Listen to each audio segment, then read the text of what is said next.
Hi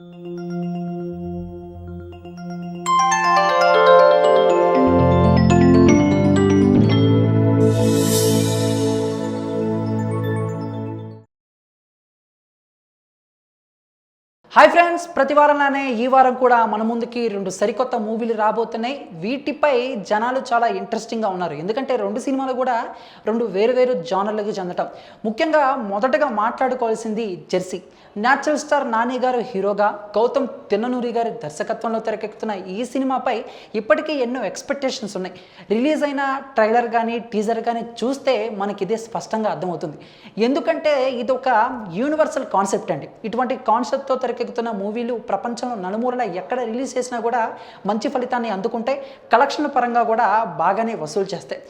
ఇక story పరంగా మనం మాట్లాడుకోవాల్సి వస్తే, ఒక 25 ఏళ్ల కుర్రాడు ఒక క్రికెట్ నేపథ్యంలో ఎదగాలి అనుకుంటున్న టైంలో ప్రేయసి కారణంగానూ ప్రేమ కారణంగానూ కెరీర్ని పక్కన పెట్టి తనను పెళ్లి చేసుకున్న తర్వాత ఎటువంటి ఇబ్బందులు ఎదుర్కొన్నారు, ఆ తర్వాత తన కొడుకు కోసం బ్యాట్ పట్టుకుని మళ్ళీ తన విజయాన్ని ఎలా చేరుకున్నాడు అనేది జెర్సీ కథ అనేది మనకు స్పష్టంగా అర్థమవుతుంది.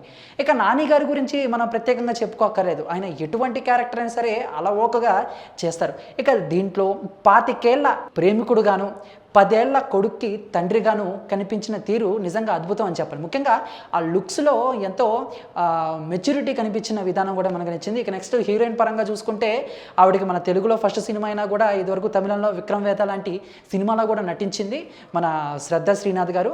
మరి ఎంతో ఎక్స్పీరియన్స్ ఉన్న, తెలుగులో ఎంతో ఎక్స్పీరియన్స్ ఉన్న నటిగా కూడా ఆవిడ నటించింది అనేది మాత్రం మనకు అర్థమవుతుంది అనమాట. హీరోయిన్లతో పాటు ఇక ముఖ్యంగా మన తెలుగు కమెడియన్ ప్రవీణ్ గారు ఉన్నారు. అలానే సత్యరాజ్ గారు కూడా ఒక ప్రముఖ పాత్ర పోషిస్తున్నారు. సో మొత్తంగా చూసుకుంటే ఇదొక స్పోర్ట్స్ ఎమోషనల్ డ్రామాగా తెరకెక్కుతుంది కాబట్టి సినిమా అందరికీ కనెక్ట్ అయ్యే విధంగా ఉండి మంచి హిట్ని తన ఖాతాలో వేసుకుంటుంది అనేది అయితే ఖచ్చితంగా ప్రేక్షకుడు ఒక అభిప్రాయానికి వచ్చేసారు. ఇక మన ఇండియా వైజ్గా కూడా ఇలాంటి సినిమాలు బాగా ఆడినా, ఓవర్సీస్ పరంగా చూసుకుంటే ఇటువంటి సినిమాలు హిట్ అయిన దాఖలాలు చాలా తక్కువగా ఉన్నాయి. ముఖ్యంగా అక్కడ ప్రజలు ఎక్కువ కామెడీ, ఒక మాస్ మసాలా చిత్రాలకే ఎక్కువ పట్టం కడతారు. ఎగ్జాంపుల్ మన రీసెంట్గా మజిలీ సినిమా తీసుకోండి. ఇక్కడ అంటే ఈ తెలుగు రాష్ట్రాల్లో సినిమా మంచి కలెక్షన్స్ అయితే రాబట్టింది, కానీ అక్కడ మాత్రం కలెక్షన్స్ సోసోగానే ఉన్నాయి అన్నమాట. ఇక ప్రీ రిలీజ్ బిజినెస్ పరంగా చూసుకుంటే నాని గారికి ఈ సినిమా ఒక 25 కోట్ల వరకు బిజినెస్ జరిగింది. సో మొత్తంగా చూసుకుంటే ఏదో మ్యాజిక్ చేస్తే కానీ ఈ సినిమా బ్రేకింగ్ అవ్వదు. ఇక ఈ సినిమా కనుక యునానిమస్ హిట్ టాక్ వస్తే మాత్రం నాని గారి కెరీర్లో మరొక బిగ్గెస్ట్ హిట్గా అయితే అందుకుంటుంది. సో మొత్తంగా చెప్పాలనుకుంటే మరి జెర్సీ ఎలా ఉంటుంది అని తెలియాలంటే కొన్ని గంటలు మనం వెయిట్ చేయాల్సిందే. ఇక నెక్స్ట్ కాంచనా 3 ఈ సినిమాకి పోటీగా, అంటే జెర్సీ సినిమాకి పోటీగా కాంచనా 3 వస్తుంది. ఇది ఫుల్ డిఫరెంట్ జోనర్, అంటే ఒక హర్రర్ అండ్ కామెడీ, ఒక మాస్ మసాలా చిత్రంగా కూడా మనం పరిగణలోకి తీసుకోవచ్చు. ఇక లారెన్స్ గారు కొరియోగ్రాఫర్గా చేస్తూనే మన ప్రభాస్ గారితో రెబల్ చేశారు, అలానే స్టైల్ సినిమా చేశారు, నెక్స్ట్ నాగార్జున గారితో డాన్ చేశారు.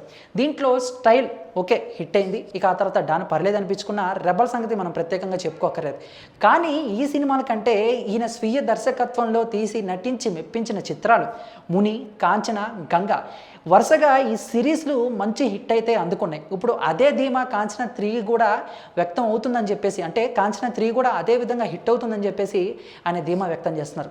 బేసిక్గా ఈ కథలన్నీ కూడా ఒకే ఫార్ములాతో ఉంటాయండి. అంటే ఎలాగంటే, ఒక ఫస్ట్ హాఫ్ మొత్తం మన లారెన్స్ గారికి దయ్యాలంటే భయం ఉండటం, కోవే సరళ గారు ఒక తల్లి క్యారెక్టర్ చేయటం, ఇక మనోబాల గారు కానివ్వండి, శ్రీమణి గారు కానివ్వండి, ఈ మొత్తం ఆర్టిస్టులందరూ ఒక చాట జాయిన్ అవ్వటం, ఆ ఇంట్లో ఏదో ఒక దుష్టశక్తి ఉండటం, దానికి మన లారెన్స్ గారు హెల్ప్ చేయటం. అంటే గత చిత్రాలు మనం ముని కానీ, కాంచన కానీ, గంగా కానీ తీసుకుంటే ఇలాగే ఉంటాయి. ఇప్పుడు కాంచన 3 కూడా ఇలాగే ఉండబోతుంది అనేది కూడా మనకి స్పష్టం అవుతుంది. కానీ లుక్లో మాత్రం లారెన్స్ గారు ఒక కొత్త రకం చూపించారు. అంటే వయసు మళ్ళిన వ్యక్తిగా ఆ వైట్ గడ్డంతోనూ వైట్ హెయిర్తోనూ కొత్తగా కనిపించారు. ఇక కొత్త ఆర్టిస్టులు ఎవరైనా ఉన్నారంటే అది విలన్ కబీర్ సింగ్ గారు. జిల్, అలానే సర్దార్ గబ్బర్ సింగ్ లాంటి చిత్రాలతో విలన్గా మెప్పించిన ఆయన ఈ సినిమాతో మరొకసారి విలన్గా మెప్పించారు. సో మరి ఈ సినిమా కూడా ఒక మంచి హర్రర్, అలానే నవ్వించి భయపెడుతూ గనక సత్తా చాటితే కాంచన 3 కూడా మంచి హిట్ను సొంతం చేసుకోగలదని మాత్రం మనం చెప్పగలం అనమాట.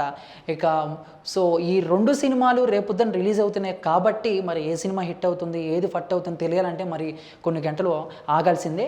ఇక కాంచన 3 విషయానికి వస్తే ఈ సినిమా నిడివి 3 గంటలండి. అంటే ఎక్కువ హర్రర్ జోనర్కి ఇటువంటి నిడివి చాలా కష్టం. మహా అయితే ఇటువంటి హర్రర్ జోనర్లో ఉన్న చిత్రాలు ఒక 2-2.5 గంటలు అయిపోతాయి. కానీ 3 గంటల సేపు మన లారెన్స్ గారు కూర్చోపెట్టగలుగుతారా అనేది ఇక్కడ ప్రశ్న. సో టోటల్గా చూసుకుంటే జెర్సీకి నాని గారి మ్యాజిక్ చేయాలి, మన కాంచనాకి లారెన్స్ గారు కూర్చోబెట్టగలగాలి. అలా అయితే 2 సినిమాలు ఖచ్చితంగా బాక్స్ ఆఫీస్ దగ్గర మంచి ఫలితాన్ని సాధిస్తే మరి ఈ సినిమా పబ్లిక్ టాక్ ఏంటి, సినిమా రివ్యూస్ ఏంటి అనేది మనం రేపొద్దున మాట్లాడుకుందాం. సో ఇదండి మరి 2 సినిమాలపై మీరు ఏ సినిమాపై ఎక్కువ ఆసక్తిగా ఉన్నారు, ఏ సినిమా హిట్ అవుతుంది అనేది మీ అభిప్రాయాన్ని కామెంట్ రూపంలో తెలియజేయండి. వీడియో నచ్చితే అందరికీ రీచ్ అయ్యేలా షేర్ చేయండి. Thank you. Hi, this is Kartikeya, Shiva from RX100. Please subscribe to Myra Media. Please subscribe to Myra Media on YouTube. Thank you. Please subscribe Myra Media on YouTube. Please subscribe Myra Media. Hi, please subscribe Myra Media. Please subscribe Myra Media. Myra మీడియాను ప్రతి ఒక్కరు subscribe చేస్తూ మీరందరూ ఈ మైరా మీడియాను ఆదరిస్తారని కోరుకుంటున్నాను. Thank you.